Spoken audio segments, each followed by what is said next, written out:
Teman-temanku Shalom, berjumpa lagi dalam YouTube channel Tanya Aja Pasti Ku Jawab. Berikut ini kita akan menyaksikan sebuah diskusi agama antara apologet Kristen bersama dengan Muslim, di mana Muslim bertanya tentang siapa sebenarnya yang akan mendapatkan keselamatan. Seperti apa diskusinya? Saksikan video ini dari awal sampai habis dan semoga memberikan pencerahan ya.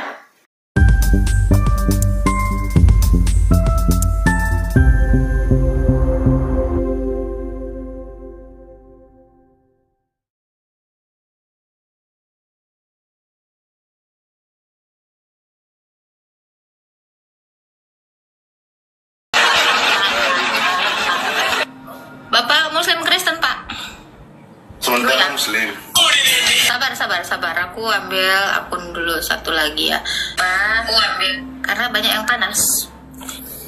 Ya. Jangan lupa teman-teman selalu sedia bodrek ya.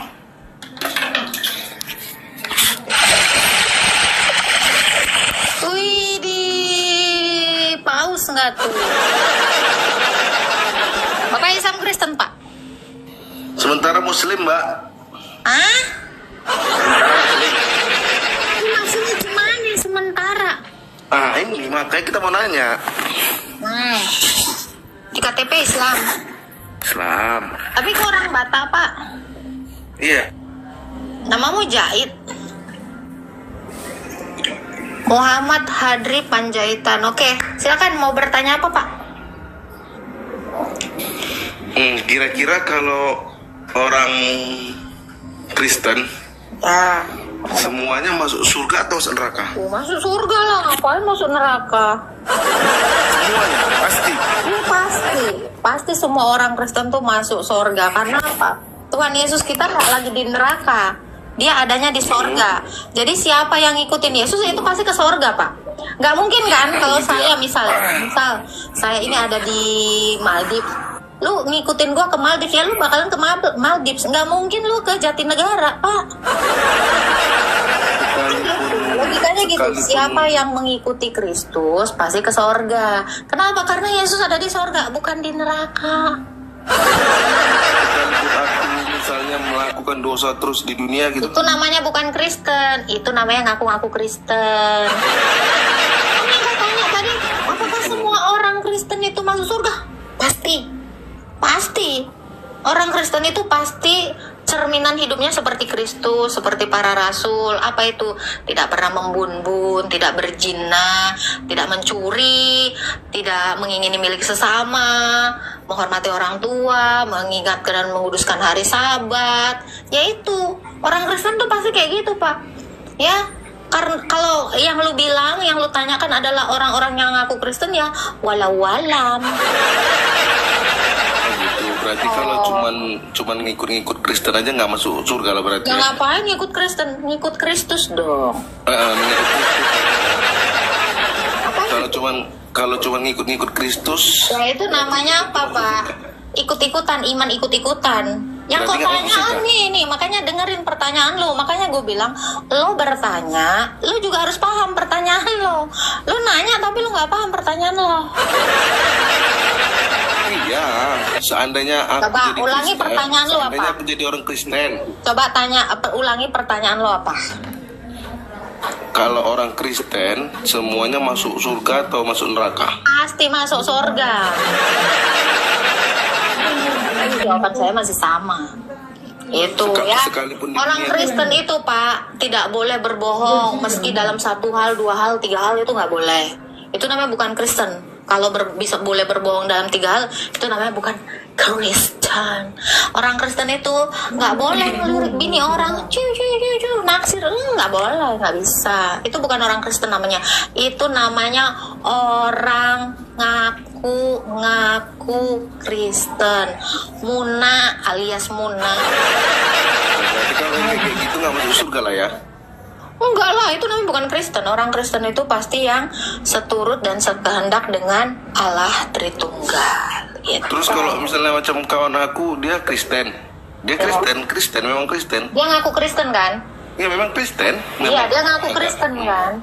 Memang ke gereja juga pernah. Pokoknya Kristen lah, macam orang Kristen. Bapak tahu nggak, Pak? Bapak tahu nggak, Pak? Saya juga sering ke gereja. Tapi saya kalau di gereja itu bukan ngomongin orang, bukan sedang ngomongin dosa orang. Kalau saya ke gereja, saya ngomongin dosa saya ke Tuhan dan mohon ampun. Nah, yang Bapak lakukan ini adalah sedang menjadi hakim. Itu. Bapak tahu nggak kenapa saya bilang Anda seperti hakim? Karena Anda itu sibuk menghitung dosa orang. Anda udah pernah belum ngitung dosa Anda sendiri? Bukan ke situ ceritanya. Seandainya aku jadi Kristen. Nggak usah, jangan berandai-andai Pak. Gini Pak, di dalam iman Kristen tuh nggak ada berandai-andai. Karena keselamatan itu juga bukan andai-andai ya. Ini bukan kaleng-kaleng nih iman Kristen nih ya. Sekarang saya tanya Anda sebagai manusia, Anda udah pernah belum ngitung utang Anda atau ngitung dosa Anda? Dosa adalah utang ya. Kalau Anda sebagai manusia ya, hanya sibuk ngitungin dosa orang, sibuk ngomongin hutang orang, terus hutang lo kapan lo bayar? Nah itu. Iya, maksudnya gini loh, aku mau minta bimbingan nih sama ibu. Kalau misalnya aku jadi Kristen, kira-kira gimana gitu. Kalau kamu mau jadi Kristen, pertama sekali adalah jangan sibuk akan dosa orang, tapi sibuklah sama dosamu. Mohon ampun akan dosamu sendiri gitu. Jangan kau sibuk ngitungin dosa orang, ngitungin utang orang. Nah itu. Itu. Iya dong. Masa iya? Lu yang punya utang tapi lu sibuk. Utang dia lebih banyak, utang gue lebih dikit. Utang dia dikit, utang dia. Kayak gitu itu namanya bukan manusia yang mau hidup dalam Kristus. Semua orang yang di dalam Kristus itu bukan sibuk ngurusin utang orang. Bukan sibuk, bukan. Maksudnya kita takutnya kita terus nanti kamu ngapain ngomongin orang lain di depan saya? Takutnya berbuat dosa. Kalau takut berbuat bukan orang. Ini misalnya saya. Tadi kamu bilang saya ngelihat ada orang kesini tapi dia gini. Itu kan. Kau nampak kali kau kelas kaleng-kaleng. Aduh berisik kali lah. Salam Pak Prof. Shalom, selamat pagi. Aduh, gimana suasana Surabaya di Maldives ini? Sangat indah kolam-kolam renang saya. Saya tuh pengen sekali live di kolam-kolam renang. Takutnya banyak ini yang minta tanda tangan. Nah, gimana ya? Indah banget gitu kan. Tetap terik. Oh, Surabaya terik ya? Terik di Padang Gurun nggak? Padang Gurun lebih terik. Aku rasa ya Pak Prof ya, kalau di Padang Gurun usaha yang paling bagus itu adalah usaha pengeringan ikan asin. Ikan asin? Kenapa? Karena begitu teriknya ya kan, sekali bolak-balik, jadi produksi ikan asin tuh kayaknya di sana itu paling bagus loh. Nggak, bukan jual es, ya. Iya, karena gini ya, itu impornya harus dari Israel ya, karena ikan itu banyak di Sungai Yordan.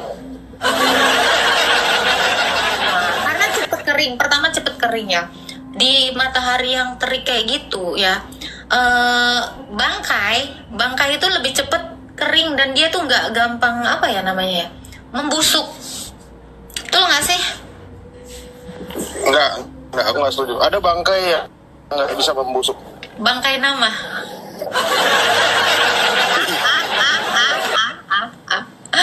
Itu bukan. Bener kan? Itu. Iya, dia malah jadi polemikus. Itu satu-satunya bangkai yang jadi polemikus. dia belum. Bangkai apa yang jadi polemikus? Bangkai nama. Bangkai nama.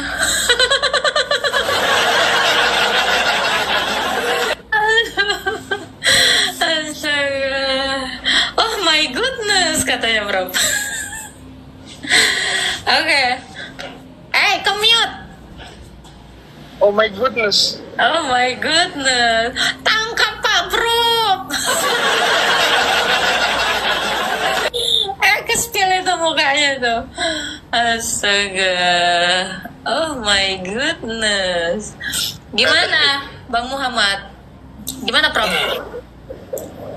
Aku nyimak dulu ini Bang Hadri nih kayaknya orang Batak ya, korban-korban perang Padri ya dari nama-namanya ya. Kok bisa? Oh, Dale katanya. Aku baru tahu Dale itu singkatan dari dang lengkap. Dang lengkap. Iya, nggak lengkap ternyata. Serius, kemarin aku nanya kan, apa itu Dale? Dale itu singkatan biasanya dari dang lengkap. Biasanya kan kalau orang lahiran itu kan pasti akan dibilang ini ya, lengkap nggak? Lengkap, ya kan? Berarti kalau Bang Panjaitan ini lahir lengkap nggak? Dale kan?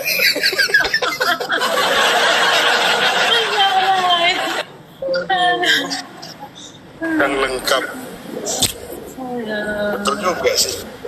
Aku nggak tahu entah itu benar entah itu cocokologi, tapi yang di bawah bilang Dale itu apa sebetulnya? Dang lengkap, anjay. Dang itu artinya itu dang itu tidak ya teman-teman. Dang itu tidak. Dang lengkap itu tidak lengkap. Iya benar juga sih. Coba kalau dia lengkap, nggak mungkin dia kan nggak menuhankan Yesus. Ya kan? Iya, memang semua yang tidak menuhankan Yesus tuh nggak lengkap indera-inderanya itu. Hanya satu indera yang lengkap. Apa, Bro? Hanya satu indera yang lengkap. Jangan di-spill. Jangan di-spill. Dia lagi kerja. Aduh. Ayang pasti mesem-mesem ini di sana nih. Mana Bang Muhammad? Katanya dia mau murtad, Prof. Seriusan? Iya. Ya. Tuhan lah. Mau masuk Kristen katanya dia. Benar kan? Istiqomah. Semoga. Ini saran aku ya, kalau mau jadi Kristen tuh pertama tinggalkan dulu semua kepahitan hidupmu. Tuh. Kau harus berdamai dulu dengan dirimu. Jangan sibuk sama dunia ini, gitu. Jadi kalau kita pertama sekali itu ingin menerima Yesus, kita harus kosongkan dulu ya, pikiran kotor dibuang dulu. Karena nggak bisa Tuhan Yesus tuh masuk ke hati kita kalau hati kita itu penuh dengan kebusukan. Yang pertama, misal kau punya kepahitan, ada kebencian, dibuang dulu, ya. Terus kau punya dendam-dendam, dibuang dulu. Terus kau punya sakit hati, dibuang dulu. Dengan kamu membuangnya, maka Tuhan Yesus itu bisa masuk.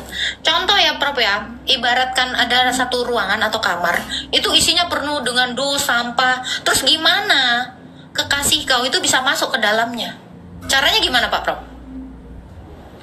Dibuang dulu, diberesin, dirapi. Iya, dibuang, dibersihin, barulah masuk ke kasih kau itu. Nah gitu. Jadi salah satu cara bagaimana supaya kamu itu bisa menerima Tuhan Yesus itu adalah itu. Harus membuang dulu semua kepahitan hidup kau, kebusukan kau. Gitu. Itu Pak Muhammad Hadri Panjaitan. Puji Tuhan, kita sudah menyaksikan diskusi ini dari awal sampai habis. Dan dari diskusi ini kita dengan jelas memahami bahwa sesungguhnya orang yang akan menerima dan mendapatkan keselamatan dari Tuhan Yesus tentulah mereka yang percaya serta yang menaatinya sampai selama-lamanya, sampai Tuhan Yesus datang kedua kali. Oleh karena itu teman-teman, jangan pernah merasa bahwa setiap orang-orang yang mengaku Kristen tetapi tidak hidup seturut ajaran Tuhan dan tidak mau taat serta setia kepada Tuhan dalam hidupnya bisa diselamatkan. Tidak. Tetapi mereka yang percaya, mereka yang setia dan melakukan apa yang diajarkan oleh firman Tuhan dengan setia sampai Tuhan datang, merekalah yang akan menerima keselamatan di surga. Tuhan Yesus memberkati.